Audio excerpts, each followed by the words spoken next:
তুই যেমন কাঞ্চনেতে দিবানিশি মেতে রয়, সতীর যেমন সীতার মতো পতির অনুগামী হয়, মায়ের যেমন ছেলের প্রতি টানটি করে থাকে অতি।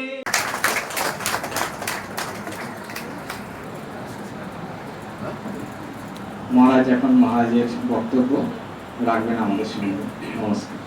ॐ स्थापकाय च धर्मस्य सर्वधर्मस्वरूपिणे अवतारवरिष्ठाय रामकृष्णाय ते नमः।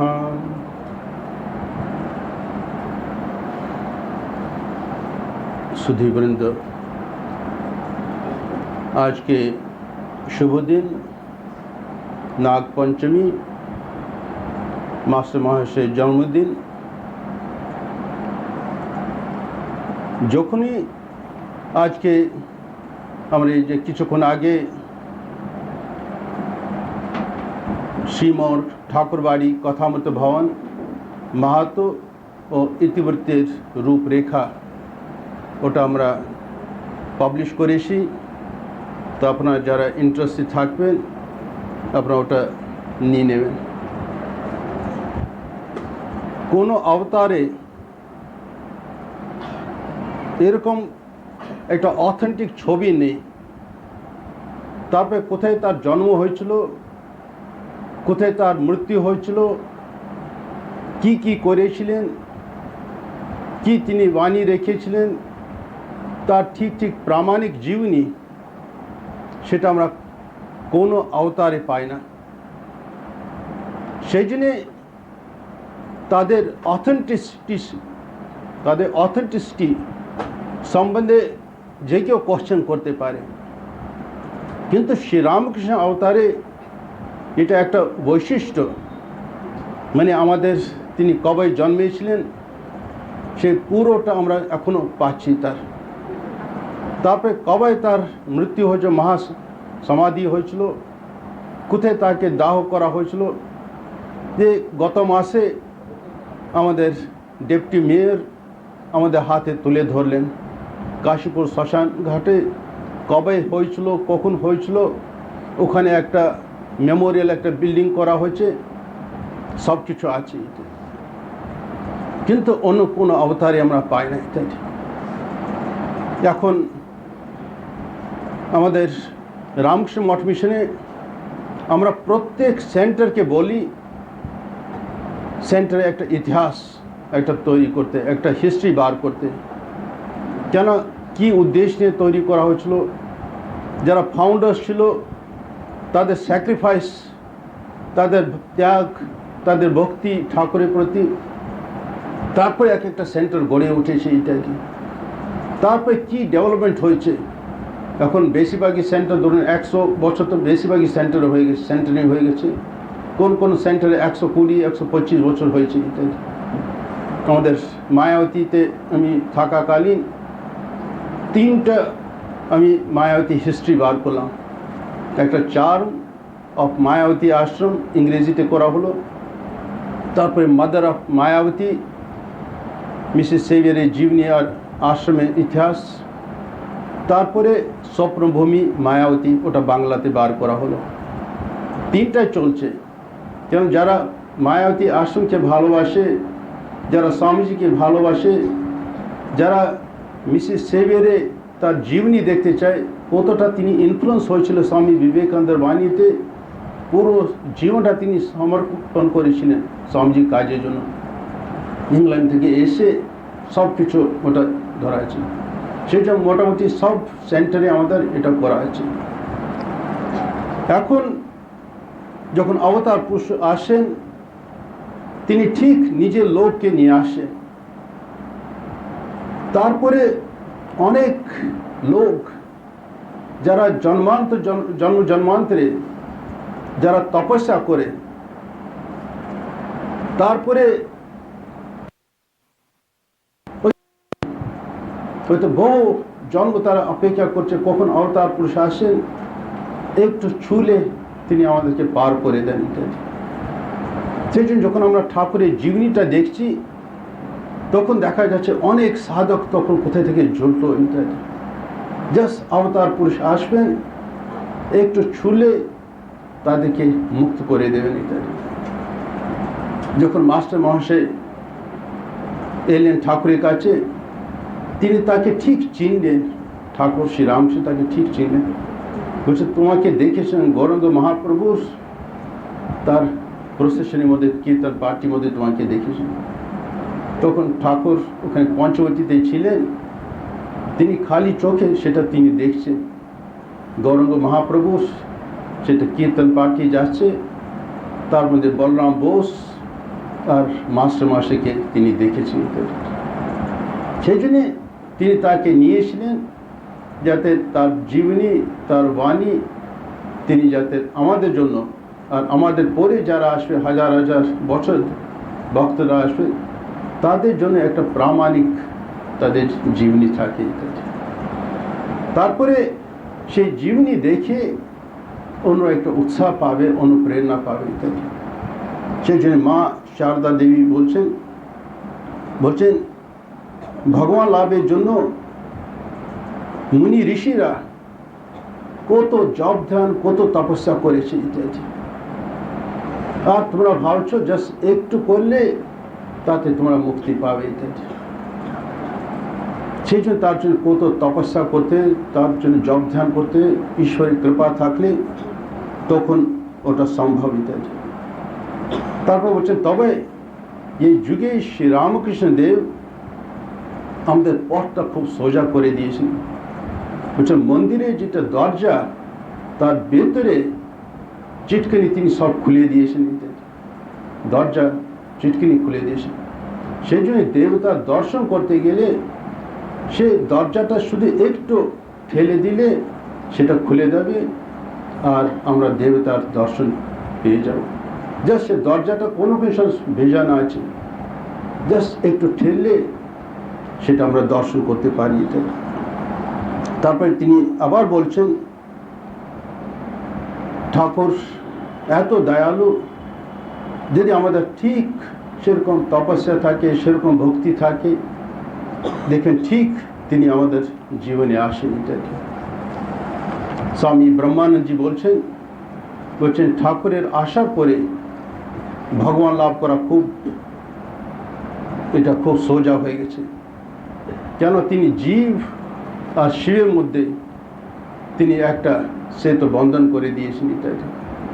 এখন সেতু বন্ধন মানে কি, মনে হচ্ছে ওই রামকৃষ্ণ মঠ মিশন, ওটাই সেতু বন্ধন, যার মাধ্যমে আমরা ঠাকুরের কাছে আমরা যাতে আসতে পারি।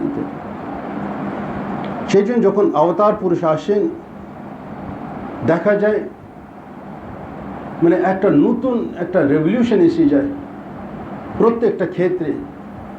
Art, culture, music, architecture, dance, literature, প্রত্যেকটা ব্যাপারে দেখা যাচ্ছে একটা ঢেউ চলে আসে ইত্যাদি। মানে পুরো মানুষের মাইন্ডসেট, সোসাইটি মাইন্ডসেটটা পাল্টে দেয় ইত্যাদি, একটা রেভলিউশন এসে যায়। সেই জন্য আমরা দেখছি গত 100 বছরের মধ্যে একটা কীরকম একটা নতুন ওয়েভ চলছে, শ্রীরামকৃষ্ণ ওয়েভ, সেটা চলছে ইত্যাদি। অনেক বছর আগে আমরা অদ্বৈত আশ্রম থেকে শ্রীরামকৃষ্ণের প্রথম জীবনী বার করলাম, দ্য লাইফ অফ শ্রীরামকৃষ্ণ, যেটা হচ্ছে 1924 সালে। তার আগে শ্রীরামকৃষ্ণের কোনো জীবনী ইংরেজিতে ছিল না, বাংলাতে বেরিয়েছিল। শ্রী রামকৃষ্ণের কথা মতন কয়েকটা ভলিউম বেরিয়েছিল, 3টা ভলিউম মতন মনে হচ্ছে বেরিয়েছিল তখন। এছাড়া স্বামী শারদানন্দজি তিনি শ্রী শ্রী রামকৃষ্ণ লীলা প্রসঙ্গ লিখেছিলেন। সেই জন্য বাংলা কিছুটা পাওয়া যাচ্ছিল, তারপরে আরও কয়েকজন লিখেছিল কিছু কিছু বই, সেই জন্য অনেকটা পাওয়া যাচ্ছিল, কিন্তু ইংরেজিতে বিশেষ কিছু পাওয়া যাচ্ছিল না। তখন আমাদের একজন মহারাজ স্বামী নিখিল আনন্দজি, তিনি প্রথম ওটা জীবনীটা লিখলেন, লাইফ অফ শ্রীরামকৃষ্ণ, কিন্তু মেটেরিয়ালটা সব মাসে মাসে কথা মতো থাকে, আর স্বামী শারদানন্দজির লীলা প্রসঙ্গ থেকে তিনি নিয়েছিলেন। তখনকার দিনে মহাত্মা গান্ধী খুব নাম ছিল। তখন তার কাছে আমরা গেলাম, তাকে আমরা রিকোয়েস্ট করলাম আপনি এটা একটা ফরওয়ার্ড একটা প্রস্তাবনা লিখুন। তারপর উনি ছোট্ট একটা প্রস্তাবনা লিখেছেন, জাস্ট হাফ পেজ মতন, কিন্তু ওটা পড়লে দেখা যাচ্ছে পুরো তিনি সামারাইজ করেছেন শ্রীরামকৃষ্ণের জীবনী বাণী। উনি ওটা লিখছেন, the story of Sriramakrishna Paramahamsa is the story of religion in practice. His life enables us to see God face to face. No one will remain ever convinced that Sri Ramakrishna, that God is one and world is unreal. মানে এই যে আমাদের আধ্যাত্মিক যদি ধর্ম যদি আমাদের পড়তে হয়, শিখতে হয়, তাহলে শ্রী রামকৃষ্ণের জীবনী আমাদের দেখতে হবে। প্র্যাকটিক্যাল বেদান্ত বা প্র্যাকটিক্যাল আমরা ব্যবহারিক জীবনে কী করে ধর্ম আনতে হয়, সেটা আমরা শ্রীরামকৃষ্ণের জীবনী পড়লে দেখা যায় সহজে আমরা বুঝতে পারি ইত্যাদি, আর ভগবানের একদম মুখোমুখি আমরা আসতে পারি। কিন্তু ওখানে কোথাও লেখা নেই এটা শুধু হিন্দুদের জন্য, এটা সবাই জন্য, সে হিন্দু হোক, মুসলিম হোক, বুদ্ধিস্ট হোক, या খ্রিস্টান হোক, या জিউ হোক, এটা সবাই জন্য। এটাই অবতার পুরুষ, তিনি কোনো একটা ব্যক্তির জন্য या তাদের শিশুদের জন্য তিনি আসেন না, তিনি একটা কোনো রাজ্যের জন্য আসেন না, কোনো একটা দেশের জন্য তিনি আসেন না, তিনি সমস্ত জগতের জন্য আসেন। সেই জন্য ঠাকুর শ্রীরামকৃষ্ণ একটা জায়গা বলছেন, এই যে হরিসভা তোমরা দেখছো, এটা সব এখানকার জন্য। সব জায়গা এখন ঈশ্বরের নাম গুণ হচ্ছে ইত্যাদি, কীর্তন হচ্ছে ইত্যাদি, একটা ঢেউটার নতুন একটা এসে গেছে ইত্যাদি। তখন তার আগে সেটা একটু অন্যরকমের ছিল, ভগবান কেউ বিশ্বাস করতো না, অনেকেই সেটা অন্য ধর্ম পরিবর্তন করে খ্রিস্টান হয়ে যেত, या অন্য কোনো ধর্মে চলে যেত ইত্যাদি, মানুষের সে বিশ্বাস ছিল না হিন্দু ধর্ম। কিন্তু শ্রীরামকৃষ্ণ আসার পরে দেখা যাচ্ছে একটা মানুষের সেটা মাইন্ডসেটটা একটু পাল্টে গেল ইত্যাদি। সেই জন্য এই যে দেখছো চারিদিকে হরিসভা, সব এখানকার জন্য। আর একটা জায়গা বলছেন, যখন বন্যা আসে তখন দেখো সব পুকুরগুলি একদম ভরে যায় ইত্যাদি, সব পুকুরগুলি ভরে যায় ইত্যাদি, সে ছোট হোক বড় হোক ইত্যাদি না, দেখা যাচ্ছে চারিদিকে। তার মধ্যে সব ধর্মের উপরে একটা ইম্প্যাক্ট পড়ে। ঠাকুর এসছেন, হিন্দু ধর্মে অনেক বিস্তার হয়েছে, অন্য অন্য ধর্মের বিস্তার হয়েছে, সেই জন্য এটা অবতার পুরুষে একটা বিশাল বড় একটা কন্ট্রিবিউশন ইত্যাদি। কিন্তু যখন তিনি আসেন, বলছে it takes several centuries for him to manifest himself fully. এই যে এলেন বা সঙ্গে সঙ্গে সবাই জানবে সেটা হয় না। এখন কোনো কোথাও কিছু হলে, আমেরিকা হোক, রাশিয়া হোক, চায়না या ইন্ডিয়াতে কোনো কিছু ঘটনা হলে না, দেখুন সঙ্গে সঙ্গে আমাদের হোয়াটসঅ্যাপে বলুন, তারপরে খবর কাগজে বলুন, অথবা রেডিওতে, টিভিতে, সঙ্গে সঙ্গে চারিদিকে খবরটা ছড়িয়ে পড়ে। কিন্তু অবতারপুর যখন আসে, দেখা যায় সে কয়েকটা সেঞ্চুরি লাগে আস্তে আস্তে আস্তে আস্তে মানুষ জানতে পারে। ঠাকুর শ্রীরামকৃষ্ণ বলছেন, যখন রাম অবতার যখন এসেছিলেন, তখন মাত্র 12 জন শিষ্য তাকে জানতে পেরেছিলেন, আর বাকি সবাই ভাবত না তিনি দশরথের পুত্র ইত্যাদি। তার জিসাস ক্রাইস্ট যখন এলেন, তখন দেখা যাচ্ছে তাদের বাইবেলে লেখা ছিল না একজন প্রফেট আসবেন, কিন্তু যখন এলেন তখন কেউ তাকে চিনতে পারল না। চিনেছিল কয়েকজন অশিক্ষিত লোক, খুবই অশিক্ষিত তারা ছিল, আর তারা মাছ ধরত, আর শুধু তাদের মধ্যে একটা ট্যাক্স কালেক্টর ছিল, বাকি সব মাছ ধরত ইত্যাদি। তারা তাকে আবিষ্কার করলো, আর কারা মারলো? যারা শিক্ষিত ছিল। যারা শিক্ষিত ছিল তারা জিসাস ক্রাইস্টকে ফাঁসি দিল, মানে তারা তাকে চিনতে পারে। এখন অবতার পুরুষ যখন আসেন, সব ধর্মে আমরা সবাই বিশ্বাস করে, যেমন এটা বললাম বৌদ্ধ ধর্ম ওরা বিশ্বাস করে, খ্রিস্টান ধর্ম ওরা বিশ্বাস করে, আর ওরা বলে সন অফ গড, কেউ হয়তো বলে মুসলিম ধর্মে বলে পয়গম্বর, সেরকম কেউ আমরা বলি ইনকারনেশন या अवतार ইত্যাদি, কিন্তু বেসিক্যালি সবাই ওটা মানে ইত্যাদি। আর ইসলাম ধর্মে ওরা বলছে বাস তিনি একবার আসবেন, যে পরে আসবে না, মানে এলেও কিন্তু সে বাঁচতে পারবে। যদি কেউ বলে না আমি अवतार, সে বাঁচতে পারে না। শ্রী রামকৃষ্ণদেব বলছেন ভগবান হচ্ছে সচ্চিদানন্দ সাগর, সে একটা জায়গায় ডুব দিচ্ছেন আরেকটা জায়গায় উঠছেন, আমরা বলি তাকে ভগবান শ্রীরাম। আবার ডুব দিচ্ছেন আরেকটা জায়গায় উঠছেন, আমরা বলি ভগবান শ্রীকৃষ্ণ। সেরকম আরেকটা জায়গায় উনি ডুব দিচ্ছেন আরেকটা জায়গায় উঠছেন, আমরা বলি চৈতন্য মহাপ্রভু या জিসাস ক্রাইস্ট ইত্যাদি আমরা বলি ইত্যাদি। সেই জন্য একই শক্তি তিনি আসেন, কিন্তু কোথায় তাকে কীরকম প্রয়োজন করতে হবে সেটা তিনি ওটা মনে করেন। সেই জন্য ঠাকুর সম্বন্ধে শ্রী রামকৃষ্ণ স্বামীজি বলছেন অবতার বরিষ্ঠায়, কিন্তু এ কলিযুগে তার আরও বেশি শক্তি দরকার ছিল, সেই জন্য তিনি সেরকম এটা বেশি ক্ষমতা নিয়ে এসেছিলেন। যে আমাদের মতো আমাদের জীবনে ধরুন আমাদের প্রত্যেকে অনেকটা ক্ষমতা আছে, কিন্তু কার সঙ্গে কতটা ক্ষমতা ওটা ব্যবহার করতে হয় সেটুকু আমরা করি। বেশি করলে তখন দেখলেন না আমার মাথা খারাপ হতে। সেই জন্য যেখানে যতটা দরকার ওখানে আমরা সেরকম ওটা করি। স্বামী বিবেকানন্দ তিনি কোনো কিছু মানতেন না, ঠাকুরকে অনেকেই বলতো অবতার, কিন্তু উনি বলতেন না যতক্ষণ আমি তাকে বুঝবো ততক্ষণ আমি তাকে কিছুতে মানতে পারি।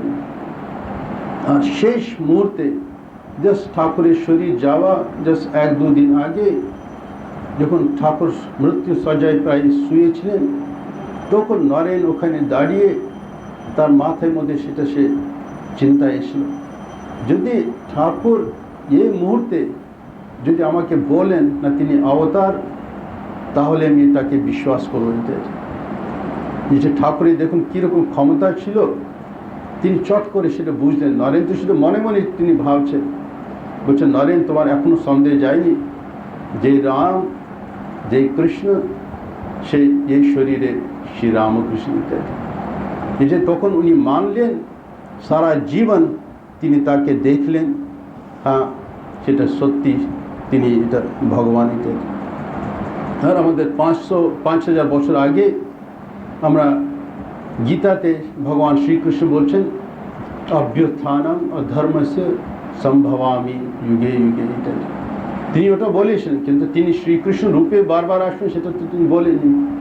যেমন যুগ প্রয়োজনে যেভাবে আসছেন, যেমন দরকার তিনি ঠিক সেটা আসবেন। এখন যদি আমি নিজের ধর্মের মধ্যে সে অবতারকে যদি না বুঝতে পারি, না চিনতে পারি, তাহলে অন্য ধর্মের মধ্যে আমি তাকে কখনো চিনতে পারব না, কখনো আমি অ্যাপ্রিসিয়েট করতে পারি না। এখন কত লোক ধরুন জিসাস ক্রাইস্টকে মানতে পারে অন্য ধর্ম থেকে, তারপরে ভগবান বুদ্ধকে কত লোক মানতে পারে, হিন্দুরা বলুন, মুসলিম বলুন, या খ্রিস্টান বলুন, কত লোক তাকে সত্যি সত্যি তাকে ভগবান মতো বুঝতে পারে। খুবই কম। যতক্ষণ সে পুরো সে ধর্মে আমরা ভাবটা গ্রহণ করতে পারি, নিজে সাধন ভজন করি, ততক্ষণ আমরা কখনই অ্যাপ্রিসিয়েট করতে পারি না।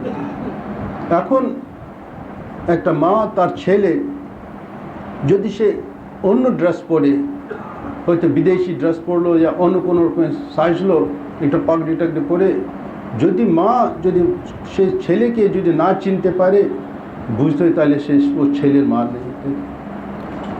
এরকম যতক্ষণ আমি নিজের ধর্মের মধ্যে সে অবতারকে যতক্ষণ বুঝতে পারি, ততক্ষণ আমি অন্য ধর্মের মধ্যে সে তাদের অবতারকে কখনো বুঝতে পারব না। সেই জন্য আমরা অন্য ধর্মকে সবসময় ক্রিটিসাইজ করি, যেহেতু আমি নিজের ধর্ম ঠিক মতো বুঝতে পারিনি, ওদের পূজা খুবই কঠিন। সেরকম আমরা দেখছি যুগ প্রয়োজনের জন্য তিনি বারবার তিনি আসছেন। স্বামী বিবেকানন্দ লন্ডনে তার একটি বক্তৃতা তিনি বলছেন, ইজ গডস বুক ফিনিশড, বলছেন ভগবানের বই কি তাহলে লেখা বন্ধ হয়ে গেছে? লন্ডনে তিনি বলছেন। তারপর তিনি নিজে ফোর্সফুলি তিনি আর্গিউ করছেন, বলছেন না শেষ হয়নি বই। এটা চিরকাল ওটা চলবে, because there is no end to God's revelation.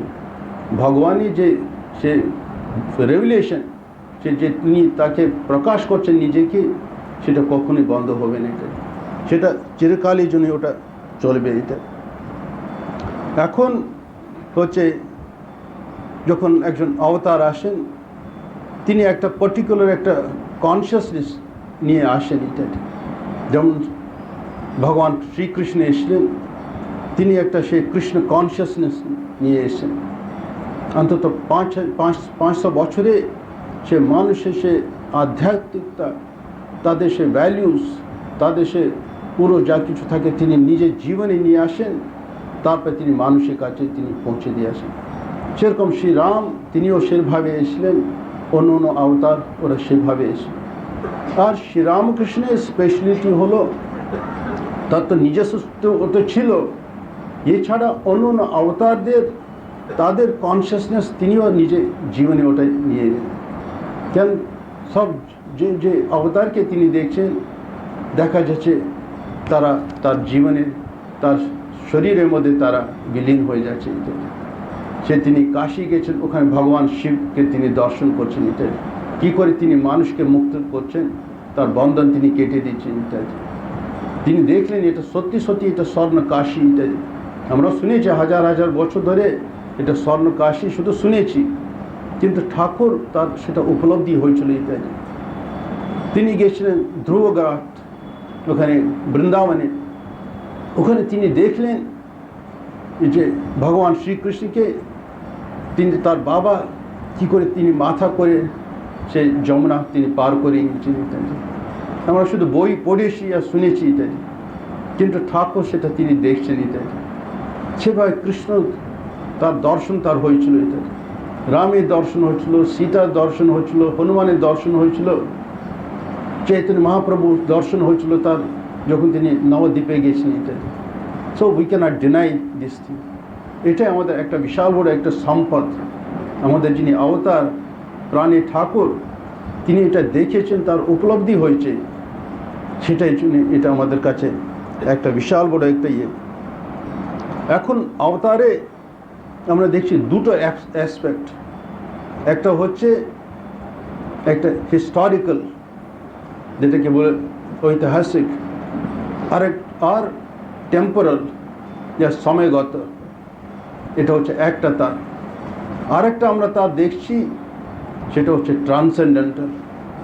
Transcendental যেটা নাম রূপ পরে, সেটা তারকে সেটা বোঝা খুব কঠিন, যতক্ষণ তিনি নিজে আমাদেরকে আশীর্বাদ করেন, কৃপা করে সে অ্যাসপেক্টটা সেটা আমরা কিছুতে বুঝতে পারবো না। সেটা বলে গড দি আননোন, তাকে চেনা খুব কঠিন। ইত্যাদি অনন্ত তার সে শক্তি, অনন্ত রূপ ইত্যাদি, অনন্ত ঐশ্বর্য, সেটা বোঝা খুব কঠিন। ইত্যাদি কিন্তু তার হিস্টোরিক্যাল অথবা টেম্পোরাল সে অ্যাসপেক্টটা তার বই পড়লে, তার এটা কীর্তন করলে, তার ভজন করলে, জপ ধ্যান করলে সেটা আমরা অনেকটা সেটা বুঝতে পারি। ইত্যাদি এখন একদিন ভগবান শিব সে চুপচাপ কৈলাসে বসে আসেন, মা পার্বতী তার কাছে যাচ্ছেন, বলছে তুমি কি আমাকে এমন একটা গল্প বলতে পারো যেটা শুনে পরবর্তীকালে মানুষ যাতে শান্তি পায়। তখন তিনি রামায়ণের গল্প তিনি বলছেন। তখন একটা কাক, যাকে আমরা বলি কাকভূষণ্ডী, রামায়ণ পড়লে ওটা দেখবেন কাকভূষণ্ডী, তিনি আগে জন্মে একটা ঋষি ছিলেন, কিন্তু কেউ অভিশাপ তাকে দিয়েছিল, সেই জন্য তিনি কাক রূপী জন্ম ধারণ করেছিলেন। আর সে কাক যেটা তার আগের জন্মে সে সংস্কার ছিল, ঋষি ছিলেন, যেখানে ভগবত প্রসঙ্গ কোথাও হতো সেই কাকটা ওখানে গিয়ে না চুপচাপ ওটা শুনত। সেই জন্য যখন ভগবান শিব পার্বতীকে সে গল্পটা বলছে রামায়ণে, তখন সেই কাকভূষণ্ডী ওখানে গিয়ে একটা গাছ করে বসে সেই গল্পটা শুনছে। এটা যখন গল্পটা শেষ হলো, তার এত আনন্দ, সে উঠতে উঠতে তারপরে তার নারদ ঋষির সঙ্গে দেখা হয়, যে নারদ ঋষি সে স্বর্গ থেকে মর্ত লোক পর্যন্ত যিনি হরিনাম করতেন তাকে বলছে। সে নারদ সে গল্প শুনে তারও খুব খুশি হলো। তখন তিনি পরে বলছেন বাল্মীকি ঋষিকে তিনি বলছেন, বাল্মীকি ঋষি সে প্রথম, তার আগে তো সব মুখে মুখে ওটা হতো যে রামায়ণ, তার মানে কবে এটা আরম্ভ হয়েছে সেটা কেউ বলতে পারে না। কিন্তু বাল্মীকি ঋষি সে প্রথম যেটা সে গল্প শুনে তিনি গানের মাধ্যমে তিনি ওটা গান করলেন, ওটা চেঞ্জ করলেন এটা। আর সেই গানটা তিনি শেখাচ্ছেন লব আর কুশকে তিনি শেখাচ্ছেন এটা। আর লব আর কুশ সে গানটা শুনে, সে রামায়ণ সে কবিতাটা শুনে তখন তারা যাচ্ছে অযোধ্যার যে রাজা ছিল তার কাছে গিয়ে তাকে সেই গানটা তারা শোনাচ্ছে ইত্যাদি। আর তারা বুঝতে পারছে না যাকে তারা গান শোনাচ্ছে তিনি তাদের বাবা। আর ভগবান রাম তিনিও বুঝতে পারছেন না এই দুটি তার সন্তান ইত্যাদি। যেটা তারা গান করছে তার মেন ক্যারেক্টার, মেন চরিত্র ভগবান শ্রীরাম, সেটা তার বিশ্বাস হচ্ছে না। কেন তারা সে গান এত সুন্দরভাবে তারা গাইছে, তার মহিমা রাম অবতারে এত বড় মহিমা করছেন, সেটা তিনি নিজে বিশ্বাস করছেন এত সুন্দর এটা হতে পারে ইত্যাদি।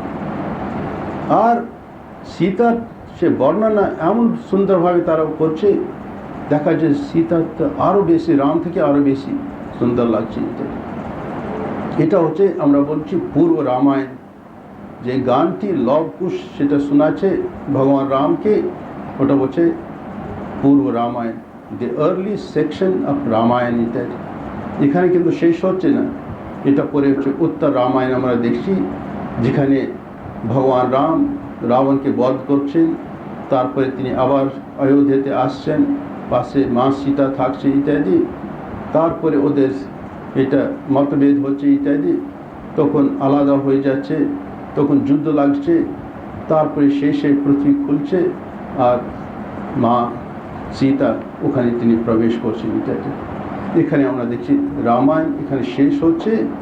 আর তারপরে আমরা দেখছি ভগবান রাম তিনি সূর্য নদীতে ডুবছেন, কিন্তু আর তিনি ফিরে আসছেন না ইত্যাদি। তার লীলা ওখানে শেষ হচ্ছে ইত্যাদি।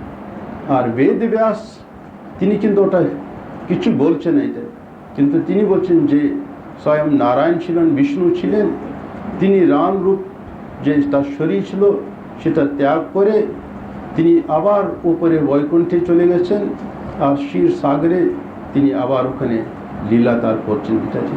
আবার তিনি যুগ প্রয়োগের জন্য নতুন শরীর ধারণ করেছে, ওটা হচ্ছে ভগবান শ্রীকৃষ্ণ ইত্যাদি। আর ভগবান শ্রীকৃষ্ণের আপনারা তো দেখতে পাচ্ছেন সেই মহাভারতে আমরা পাচ্ছি। তারপরে যে গল্পটা স্টার্ট হয়েছিল রামায়ণ দিয়ে, তার আরেকটা চ্যাপ্টার আরম্ভ হচ্ছে, সেটা হচ্ছে মহাভারত ইত্যাদি, সেটা চলছে।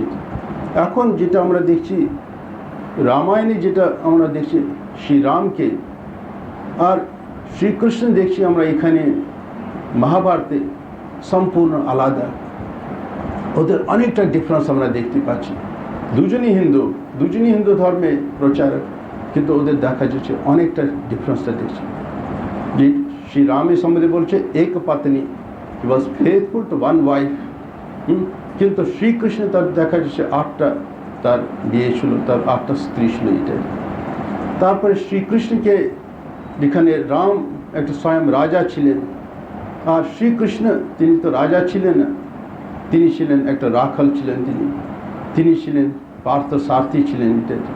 সেটা আমরা দেখছি, দেখা যাচ্ছে সম্পূর্ণ একটা আলাদা ইত্যাদি। তারপরে শ্রীকৃষ্ণকে আমরা মজা করে বলি মাখন চোর, তিনি চিত্ত চোর, তিনি আমাদের মনকে কেড়ে নিয়েছেন। তিনি রণচ্ছোট, তিনি একটা যুদ্ধ শেষ করে ওখান থেকে শেষ করে আরেকটা জায়গায় একটা যুদ্ধ পাকাচ্ছেন ইত্যাদি। এরকম এটা দেখো, যেখানে রামকে আমরা বলছি মর্যাদা পুরুষোত্তম, মানে তিনি একটা আইডিয়াল পুরুষ, একটা আইডিয়াল ভাই, একটা আইডিয়াল বাবা, একটা আইডিয়াল রাজা, সবটা তার আদর্শ ইত্যাদি। বাল্মীকি রামায়ণে শ্রী রামকে কোথাও আমরা অবতার হিসাবে তাকে তুলে ধরা হয়নি, কিন্তু তুলে ধরা হচ্ছে একটা আদর্শবান পুরুষের মতো তাকে ধরা হচ্ছে যেটা। কিন্তু শ্রীকৃষ্ণকে ওখানে দেখানো হচ্ছে লীলা পুরুষোত্তম, তার লীলা না একটা অদ্ভুত ইত্যাদি। সেরকম আমরা দেখছি কত রকমের রামায়ণ বেরিয়েছে ইত্যাদি। কেন ভগবানের নাম ওটা শুনে শুনে শুনে শুনে সবাই কত রকমের মানুষ আছে। তামিলনাড়ুতে দেখবেন, এদিকে দেখবেন, এটা মহারাষ্ট্রে দেখবেন, বেঙ্গলে দেখবেন, অন্য রকমের দেখবেন। তখন বেশি যোগাযোগ ছিল না, কিন্তু একই কথা তা দেখা যায় টেলিং অ্যান্ড রিটেলিং না কত রকমের তার নতুন নতুন গল্প বেরোচ্ছে ইত্যাদি। কিন্তু মেন স্টোরি দেখা যাচ্ছে একই, যেখানে আমাদের অ্যাজ পার ট্রেডিশন আমাদের যে রামায়ণটা যেটা শিব একে বলেছিলেন, পার্বতীকে বলছেন, বলা হচ্ছে 1,00,000 শ্লোক তিনি বলেছিলেন ওখানে। আর যে হনুমান যিনি ডেইলি সে পারায়ণ করতেন রাম নাম, ওখানে আমরা দেখছি 60,000 তিনি শ্লোক তিনি উচ্চারণ করতেন। আর বাল্মীকি যেটা লিখেছেন যে রামায়ণটা, ওখানে আমরা দেখছি 24,000 শ্লোকটা আমরা দেখছি। তারপরে আমরা দেখছি কৃতিবাসী রামায়ণ, যেটা বেঙ্গলে খুব পপুলার। তারপরে ম্যাড্রাসে আমরা দেখছি, তামিলনাড়ুতে দেখা যাচ্ছে পাম্বান রামায়ণ, ওটা দেখছি একটু আলাদা ইত্যাদি। তারপরে কালিদাস রঘুবংশম উনি লিখেছেন। তারপরে দেখা যাচ্ছে তুলসীদাস উনি দেখেছেন আরেকটা তুলসী রামায়ণ উনি লিখেছেন ইত্যাদি। আধ্যাত্ম রামায়ণ আছে। তারপর এরকম আমরা দেখছি অনেক রামায়ণ বেশ। একটু বিদেশে, এটা থাইল্যান্ডে গেলে ওখানে একটু অন্যরকম রামায়ণ, ইন্ডোনেশিয়াতে দেখবেন আবার আরেকটা রামায়ণ, বৌদ্ধ ধর্মের মধ্যে দেখা যাচ্ছে একটা রামায়ণ, ওখানে দেখছেন একটু অন্যরকম, জৈন ধর্মের মধ্যে দেখছেন আরেকটা রামায়ণ ইত্যাদি। কিন্তু সেই ভগবান রামে একই রকম এটা এরকম আমাদের চলছে ইত্যাদি। তারপরে আমাদের পুরাণে ওখানে আমরা দেখছি বলছেন না ভগবানের লীলা শেষ হয় না, তিনি 24 বার তিনি অবতারণ করবেন ইত্যাদি। সেই জন্য ওখানে 24টা অবতারদের কথা বলা হচ্ছে ইত্যাদি, যে একই ভগবান বারবার তিনি এটা শরীরটা ধারণ করছেন ইত্যাদি। এরকম আমরা দেখছি। সেরকম স্বামী বিবেকানন্দের, স্বামী শ্রীরামকৃষ্ণের জীবনী আমরা দেখছি। এরকম আমরা কত রামায়ণ অথবা আমরা বলি কথা মতো, এক একটা কথা মতো বেরোচ্ছে ইত্যাদি। যে প্রথম কথা মতো বেরিয়েছিল সেটা গিরিশচন্দ্র সেন, তিনি ওটা লিখেছিলেন 1878-এ তিনি লিখেছিলেন। প্রায় 180টা শ্রীরামকৃষ্ণ উপদেশ, তিনি ব্রাহ্ম ছিলেন, শ্রীরামকৃষ্ণের কাছে তিনি আসতেন, আর শ্রীরামকৃষ্ণের কাছে যেটা যেটা তিনি উপদেশ শুনতেন সেটা তিনি নোট করতেন। এটা গিরিশ ঘোষ নেই, এটা হচ্ছে গিরিশচন্দ্র সেন, তিনি ব্রাহ্ম ভক্ত ছিলেন। খুবই তিনি ঠাকুরের কথা শুনে না এত তিনি উৎসাহ পেয়েছিলেন, তিনি ওটা 178, তিনি 184 এটা উপদেশটা তিনি নোট করেছিলেন। সেটা এখনও ওটা বাংলায় ওটা পাওয়া যায়। তারপরে সুরেশচন্দ্র দত্ত, তিনি প্রায় 950টা উপদেশ তিনি ঠাকুরের ওটা লিপিবদ্ধ করেছিলেন, সেটা এখনও সেটা পাওয়া যায়। তারপরে রামচন্দ্র দত্ত, তিনি প্রায় 350টা উপদেশ তিনি বার করেছিলেন। তারপরে মাস্টার মহাশয়, তিনি 1902 সাল থেকে 1932 সাল পর্যন্ত 30 বছর তিনি সেটা ওটা লিখলেন ইত্যাদি কথা মতো। এছাড়া আমরা দেখছি স্বামী বিবেকানন্দ, উনিও জেনারেলি ঠাকুরের সম্বন্ধে বিশেষ কিছু বলতেন না, এবং বিদেশে যাদেরকে তিনি পাঠিয়েছিলেন, স্বামী অভেদানন্দজি, তুরীয়ানন্দজি, শারদানন্দজিকে পাঠিয়েছিলেন, তিনি তাদেরকে বললেন ঠাকুরের সম্বন্ধে তোমরা বেশি কিছু বলবে না ইত্যাদি। কেননা ঠাকুরের আমাদের তো জিসাস ক্রাইস্ট আসবে, সেই জন্য তারা এটা তোমরা বেদান্তের চরম তত্ত্ব তাদের সামনে তুলে ধরবে। ন্যাচুরালি অনেকেই বলে, আচ্ছা এমন কোনো মানুষ আছে যে নিজের জীবনে এই তত্ত্বগুলি এটা নিজের জীবনে নিয়েছেন, তখন তারা ঠাকুর শ্রীরামকৃষ্ণের কাছে আসেন। তাছাড়া কিন্তু নিজে তিনি করলেন। তিনি একটা জায়গায় বলছেন Sri Ramakrishna was an idea, he is not a personality, he is an idea, he is a power which is spreading day by day ইত্যাদি। মানে এত একটা ফোর্স আস্তে আস্তে এত বড় হয়ে যাচ্ছে না, ওটা হচ্ছে শ্রীরামকৃষ্ণ শক্তি ইত্যাদি, এতটা বেড়ে যাচ্ছে। তার সত্ত্বেও তিনি যখন অনেক বক্তা তাকে বারবার বলছেন আপনি ঠাকুরের সম্বন্ধে কিছু বলুন, তখন তিনি দুটো লেকচার তিনি দিয়েছিলেন, একটা নিউ ইয়র্কে দিলেন, আরেকটা দিয়েছিলেন এটা লন্ডনে। পরবর্তীকালে সেটা গুডউইন সেটা উনি নোট করেছিলেন, মিস ওয়ার্ল্ডও তিনি এডিট করে ওটা একটা বই আকারে তিনি বার করেছিলেন, সেটা হচ্ছে মাই মাস্টার। প্রতাপচন্দ্র মজুমদার তিনিও প্রথম যখন ঠাকুরের কাছে এসে তিনিও খুব প্রভাবিত হয়েছিলেন। তিনি একটা বড় একটা আর্টিকেল লিখেছিলেন, দ্য গ্রেট সেন্ট, ঠাকুরের ওপরে ওটা লিখেছিলেন এতে। তারপর স্বামী বিবেকানন্দ যখন পার্লামেন্ট অফ রিলিজনসে লেকচার দিয়েছেন, তারপর অনেক জায়গায় যাচ্ছিলেন, ঠাকুর স্বামীজি এত পপুলারিটি সেটা প্রতাপচন্দ্র মজুমদার সেটা সহ্য করতে পারেনি। তখন তিনি খুব স্বামীজির সম্বন্ধে অনেক কিছু বলছিলেন, ওটা ফ্রড, উনি চিট, উনি সন্ন্যাসী নেই ইত্যাদি এরকম। আর ঠাকুরের সম্বন্ধে অনেক কিছু বলেছেন। একবার এরকম একটা ফাংশনে তিনি বলছিলেন, তারপরে একটা লোক বলছে এটা হিন্দু সেন্ট, এটা কি আপনি লিখেছেন? ঠাকুরের সম্বন্ধে এত কিছু ভালো লিখেছেন। তখন তিনি আর কথা বলা বন্ধ করেছেন। এটাই বলছে এটা আপনি এটা লিখছেন, আপনার টোনটা পাল্টে গেল এত তাড়াতাড়ি, এটা লিখেছেন। আর সে প্রতাপচন্দ্র মজুমদারে সে বইটা এত ভালো লিখেছেন ঠাকুরের উপরে। ম্যাক্স মিলার যখন উনি পড়লেন ওটা, তিনিও নিজে যখন বই লিখলেন ঠাকুরের সম্বন্ধে, Shri Ramakrishna his life and sayings, তখন অনেকটা ওখান থেকে তিনি কোট করলেন তার কাছ থেকে। আর স্বামী বিবেকানন্দের যেটা মাই মাস্টার, যেটা ফার্স্ট এডিশন বেরিয়েছিল 1905 সালে এখানে ক্যালকাটাতে প্রথমবার, তখন প্রায় 10-15টা পাতা ওখানে দেখা যাচ্ছে প্রতাপচন্দ্র মজুমদারের ওখান থেকে কোটেশন ওটা কোট করা হয়েছিল।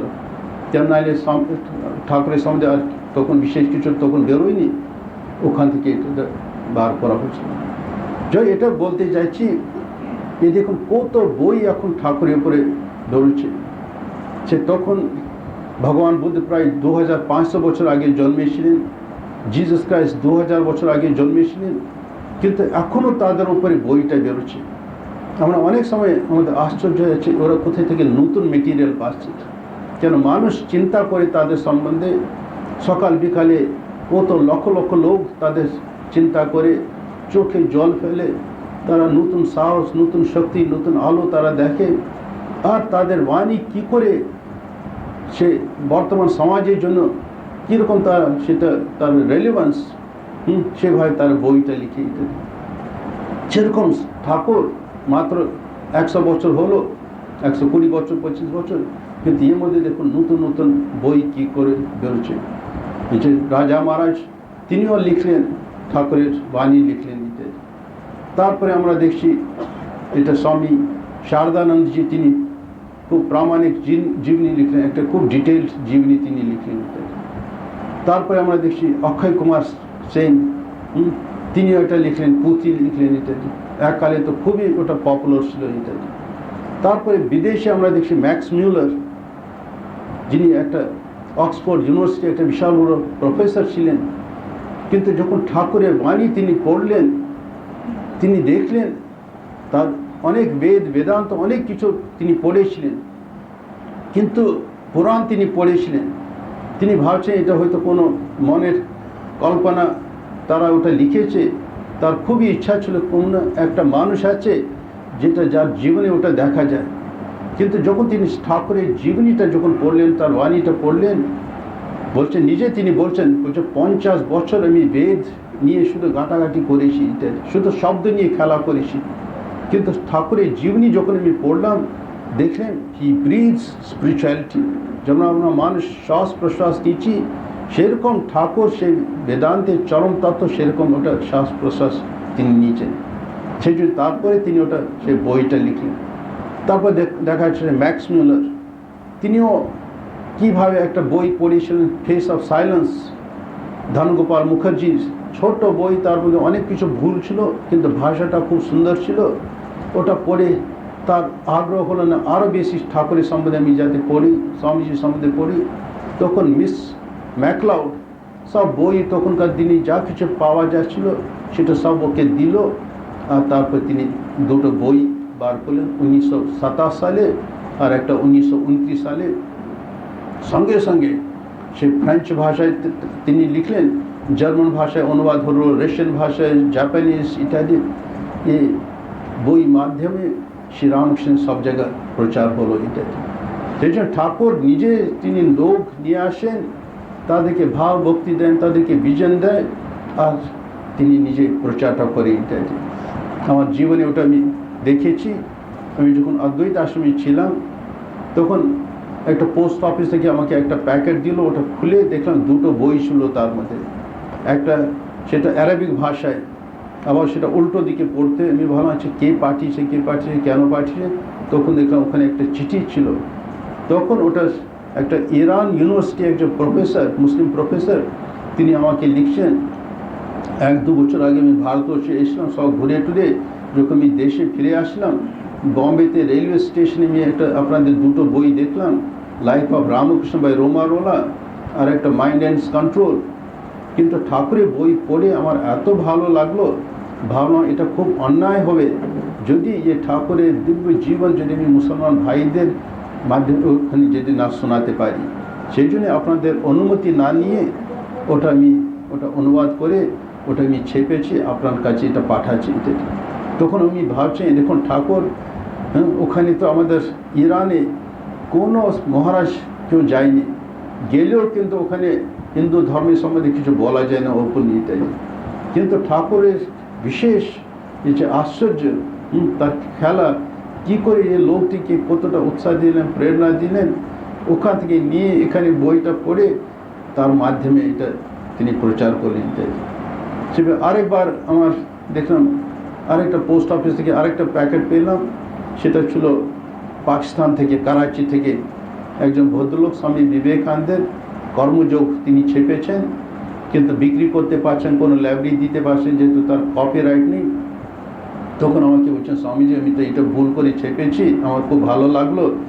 ভালো পাকিস্তানি তো আপনার তো এখানে তো কোনো বই নেই স্বামীজি উপরে, আমি নিজে অনুবাদ করে তো এটা এখন তো কেউ নিচ্ছে না, বলছে আপনার কপিরাইট নেই, আপনি কী করে এটা ছাপেন, আপনারা আমাকে যদি অনুমতি দেন সেই জন্য এটা। তখন আমি খুব খুশি হয়ে একটা চিঠি দিলাম, এটা খুব ভালো খুশি, আপনি এটা করুন। এটা এইভাবে ঠাকুর না কতভাবে এটা করছেন।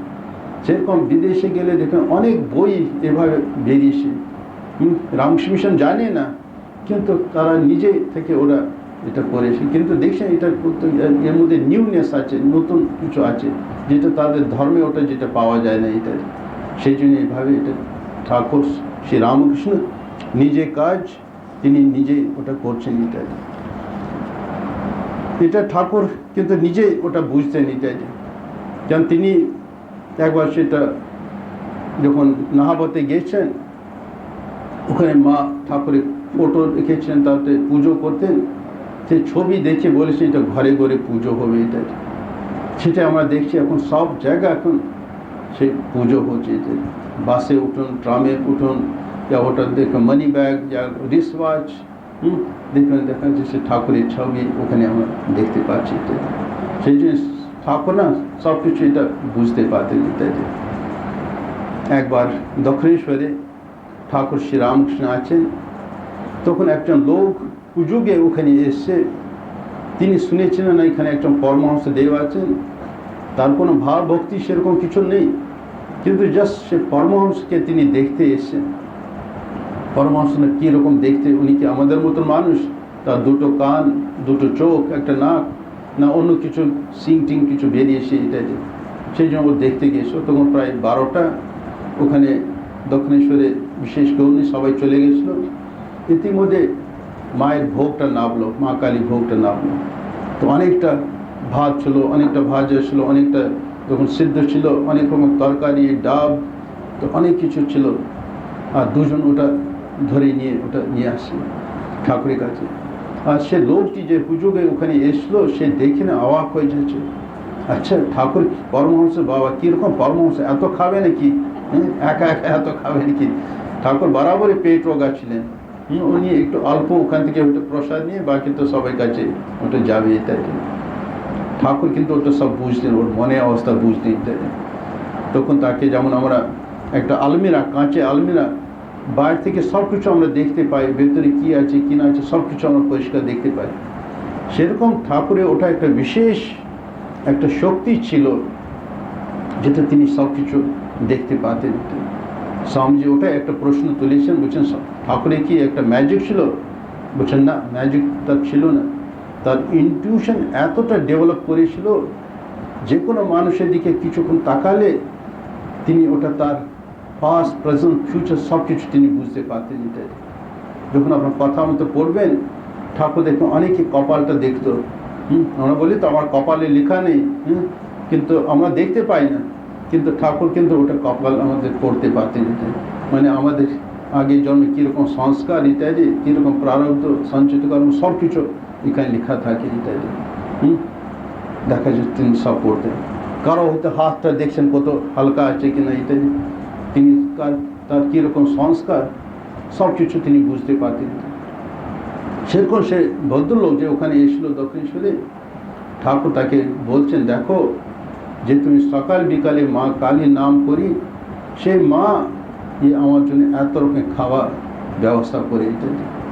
সেই মা মহামায়া আমার জন্যে যে মথুরবাবু আর রানী রাসমণিকে নিয়ে তিনি এত বিশাল বড় একটা মন্দির করলেন, যাতে যেখানে আমি সাধন ভজন করতে পারি ইত্যাদি।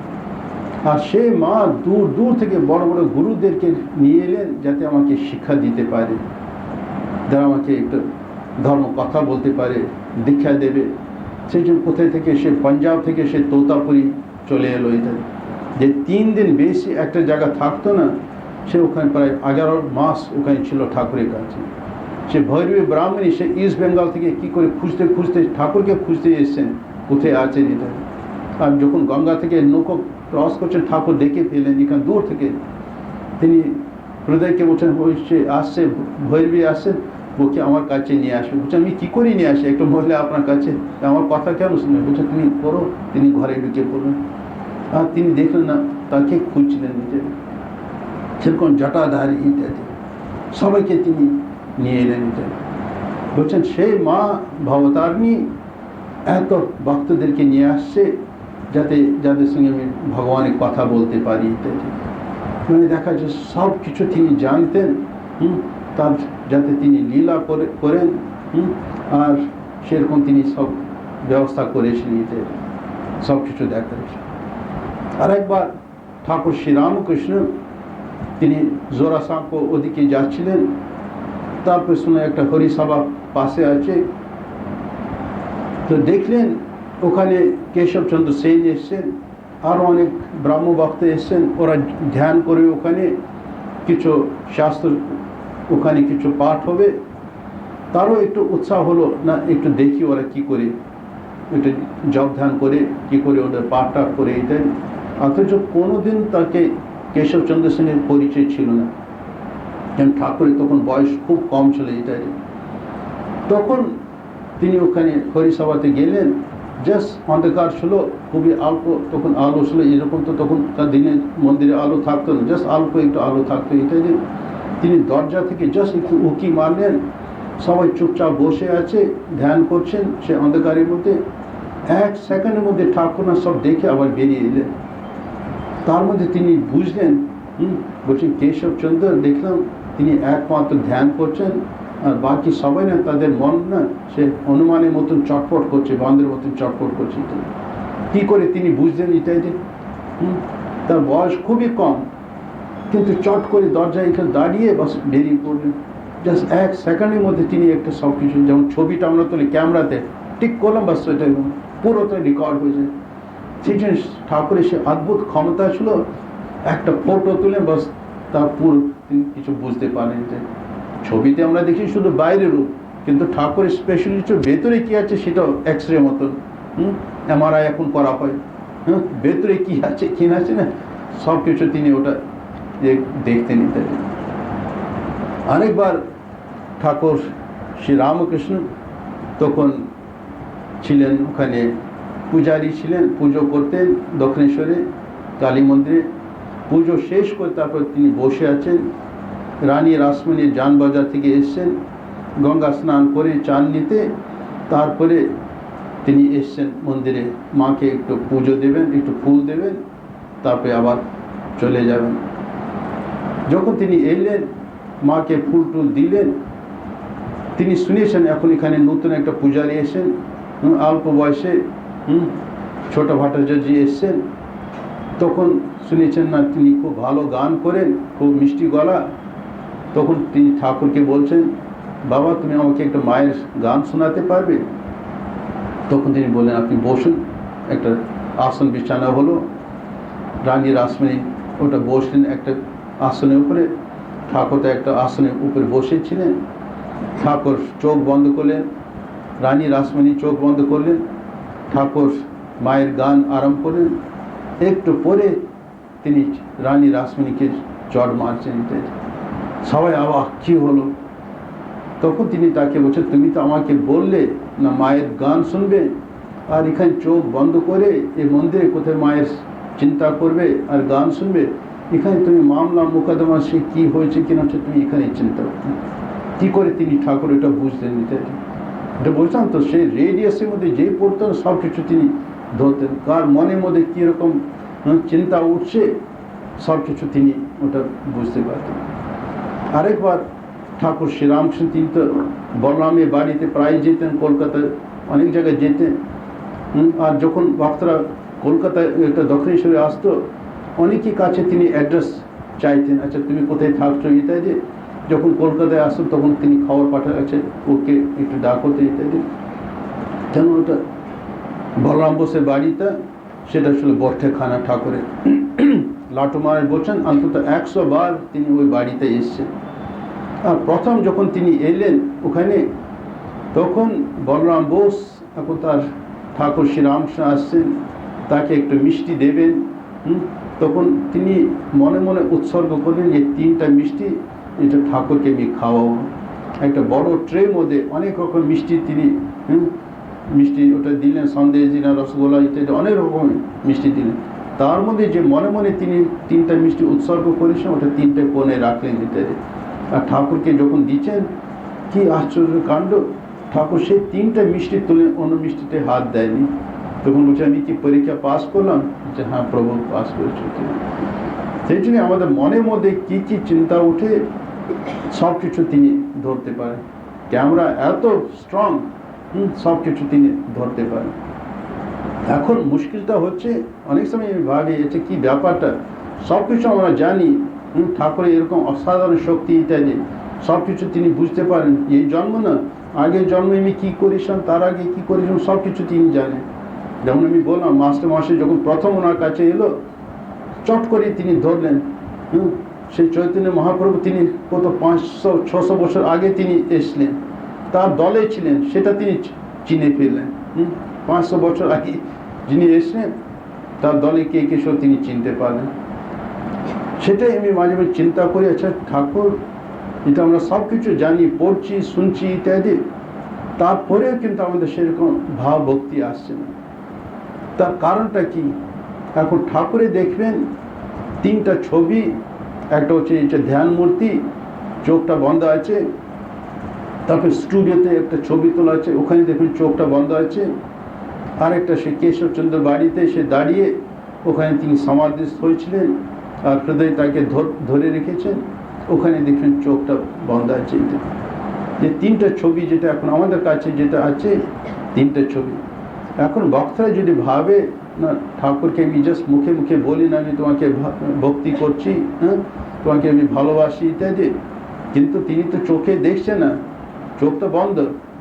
আমি যা কিছু করি তিনি দেখতে পাচ্ছেন, এটা মহা ভুল হবে। রোমারোলা বলছেন ঠাকুরের চোখটা হাফ ক্লোজ থাকলেও কিন্তু উনি কিন্তু অনেক তার ডিপ পেনিট্রেশন, উনি সব কিছু দেখতে পারেন ইত্যাদি।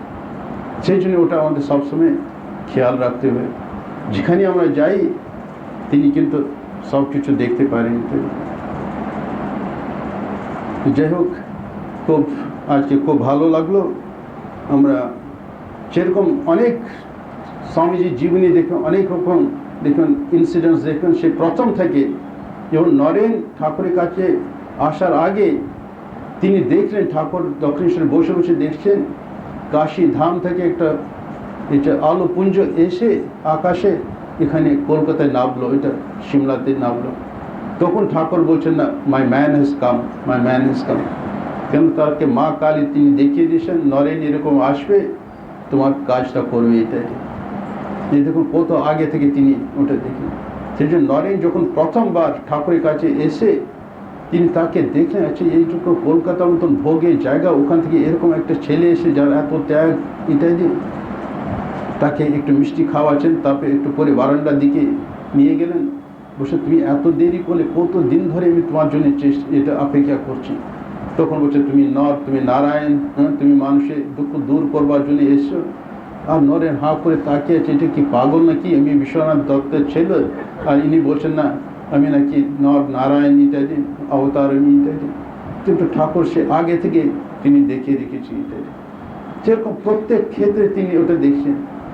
যখন মা কালী তাকে ওটা কোলে একটা ছেলে রাখলো, বলছে এ তোমার সন্তান, এ তোমার সেবা করে, ঠাকুর তো নিজেই অবাক হয়ে গেছে। বলছে তুমি সন্ন্যাসী, আমার আবার ছেলে বলছে না না, ও তোমার সেবা করে, এটা তোমার মানুষ পুত্র ইত্যাদি। তো প্রত্যেক ব্যাপারে তিনি দেখছেন এরকম। এবং মায়ের কত দর্শন হয়েছিল ইত্যাদি, ঠাকুরের সে অদ্ভুত লীলা। একবার কাশী, এখানে আছেন কাশীপুরে আছেন, মা তো নিচে আছেন, ঠাকুর উপরে আছেন। তখন তো একদম বেড রিডেন, একদম উঠতে পারে, পাশ ফিরে উনি ফিরতে পারতেন না ইত্যাদি। সে অবস্থায় মা নিচে বসে আছেন, দেখছেন খুব তীব্র বেগে তিনি উপর থেকে এসে না তিনি চলে যাচ্ছেন বাইরে।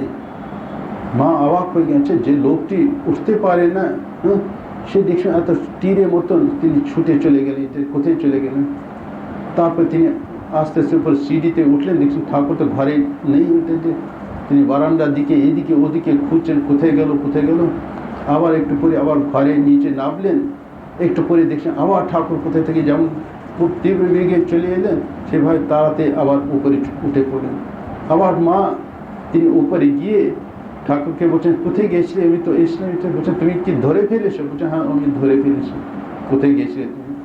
তখন বলছে এই যে আমাদের এটা আমার শিশুগুলি, এই ছোকরাগুলি, ওরা এই অন্ধকারে ওটা কোথায় খেজুরের রস খেতে যাবে, ওখানে দেখেন বড় একটা কালো কেউটে সাপ, সে ওদেরকে কামড়াবে। সেই জন্য উল্টো পথ দিয়ে এসে তাকে সরিয়ে দিলাম, বলে না তুমি দূরে চলে যাও, ওরা রস খাবে, খেজুরের রস খাবে। এই দেখুন ঠাকুর, দেখুন তখন থাকতে থাকতে সে তিনি রক্ষা করতে নিতেন। পরে আমরা দেখি, আপনার দেখুন ঠাকুরের শিষ্যদের জীবনী পড়ুন, স্বামীজির জীবনী পড়ুন, মায়ের জীবনী পড়ুন, দেখুন সবাই ক্ষেত্রে কী করে না, হি ওয়াজ এ লিভিং প্রেজেন্স। স্বামী তুরীয়ানন্দজি তিনি আছেন উজ্জয়নে, তপস্যা করতে গিয়েছেন, সারা রাত তিনি জব করতেন, একটা গাছের নিচে জব করতেন। তখন ওটা শুয়ে আছেন, তখন কেউ তাকে ঘুম থেকে তুলছে, বলছে না এখানে উঠো, ওখানে শুয়ে পড়ো। তারপরে উঠে আরেকটা গাছের কাছে যখন গেলেন ওখানে, তখন সেই গাছে একটা বড় ডালটা পড়ে গেল, এটা যেখানে উনি শুয়েছেন জাস্ট ঠিক ওখানে। কী করে বুঝলেন? বুঝলেন যদি আমি ওখানে শুয়ে থাকি আমি মরে যেতাম ইত্যাদি। এরকম ঠাকুর সব এটা করছে। যে মায়ের জীবনী আমরা দেখছি, মা যখন ঠাকুরের শরীর যাওয়ার পরে তিনি বৃন্দাবনে চলে গেলেন, 1 বছর ওখানে ছিলেন। তখন ঠাকুর তাকে দর্শন দিচ্ছেন, বলছেন যোগেন তোমার কাছে আছে, আমি তাকে দীক্ষা দিইনি, তুমি তাকে দীক্ষা দাও। এতে মা কিছুতে রাজি নেই, বলছেন সবাই আমাকে মজা করে এখন দেখো গুরুগিরি করছে, স্বামী চলে গেছে এখন গুরুগিরি করছে, কিছুতে রাজি নেই। কিন্তু বারবার তাকে ঠাকুর দর্শন দিচ্ছেন, তুমি দাও, কি মন্ত্র দিতে হবে সেটা তাকে বলছে নিতে। বলছে যোগীর মায়ের পাশে আছে, জাস্ট তুমি ওকে বলো ও যোগানন্দকে ডাকবে, সেটা এইভাবে এটা করে নিতে। আর ঠাকুর শরীর যাওয়ার আগে তাকে 8টা সিদ্ধ মন্ত্র দিয়েছিলেন, তুমি যাদেরকে দেবে তারা সিদ্ধ হয়ে যাবে, তারা মুক্ত হয়ে যাবে। আরেকবার তাকে বলছেন যারা তোমার কাছে আসবে আমি ঠিক শেষকালে যখন সময় আসবে আমি তাদেরকে উদ্ধার করবো। সব তিনি পরিষ্কার করে তিনি তাকে বলে দিয়েছেন। তারপরে একদিন মা যখন অযোধ্যা থেকে তিনি ট্রেনে করে বৃন্দাবনের দিকে যাচ্ছেন, তখন একটু ঘুমিয়ে পড়েছেন, রাতের দিকে ঘুমিয়ে পড়েছেন বসে বসে। তখন দেখছেন ঠাকুরের দর্শন পাচ্ছেন, বলছেন এই যে কবচ তুমি এখানে পড়েছো, এটা প্রায় খুলে গেছে, এটা ওটা পড়ে যাবে, এটা খুব দামি জিনিস, এটা তুমি যত্ন করে রাখো। ঘুমটা ভাঙলো, দেখেন হ্যাঁ সত্যি সত্যি এটা খুলে গেছে। আবার খুলে একটা টিনে বাক্সার মধ্যে রেখে, যেখানে ঠাকুরের ছবি থাকতো ওই টিনের মধ্যে রাখতেন, টিনে বাক্সার মধ্যে। এখনও সেই দুটো জিনিস আমাদের বেলুমঠের মিউজিয়ামে এখন সেটা সাজানো আছে, এখন যত্ন করে রাখা আছে। তারপরে 1 বছর পরে যোগানন্দজি ওনাকে ওখানে সেবা করতেন। তখন যোগানন্দজি বৃন্দাবন থেকে তিনি হরিদ্বার আসছেন, তার রাস্তায় খুব জ্বর এসছে, এটা যে মানে প্রায় আনকনসিয়াস হয়ে গেছে। তখন তাকে একটা দেবী খুব বিভৎস দেখতে তাকে দর্শন দিচ্ছে, বলছেন তোমার গুরুদেবের জন্য তোমাকে আমি ছেড়ে দিচ্ছি, একটা গাছ আছে ওখানে লাল কাপড় বাঁধা আছে, তুমি ওখানে একটা মিষ্টিটা কিছু ভোগ দেবে, তুমি ঠিক হয়ে যাবে। তখন তিনি বলছেন এটা গুরুদেবের জন্য, ঠাকুরের জন্য আমি ওটা বেঁচে গেছি। এটা সেরকম স্বামীজি জীবনী পড়ুন, দেখুন কত ঘটনা না, দেখুন এট every step he feels the presence of Shri Ramakrishna. এরকম ছিল সেটা, সেটা নিজে থেকে তো তিনি কোনো ডিসিশন নিতে পারছেন না, কী করবেন কি না করবেন। At every moment he was directed, he was guided by Sri Ramakrishna. তার অন্য শিষ্যরা দেখা যায় সেইভাবে তাদের জীবনে। সেই জন্য যদি আমরা ঠিক ঠিক ঠাকুর মা স্বামীজিকে যদি ধরি, দেখুন ঠিক আমাদের জীবন সুস্থভাবে আমরা চলে যেতে, কোনো চিন্তা থাকবে না। যাই হোক, আজকে দিনে আমি ঠাকুর মা স্বামীজিকে প্রার্থনা করছি তারা যাতে আমাদের আশীর্বাদ দেয়, শান্তি দেয়, উৎসাহ দেয়। ओम शांति शांति शांति, हरिओम तत्सत। মহারাজ, আজকে আমাদের শ্রী শ্রী ঠাকুরের অপূর্ব লীলা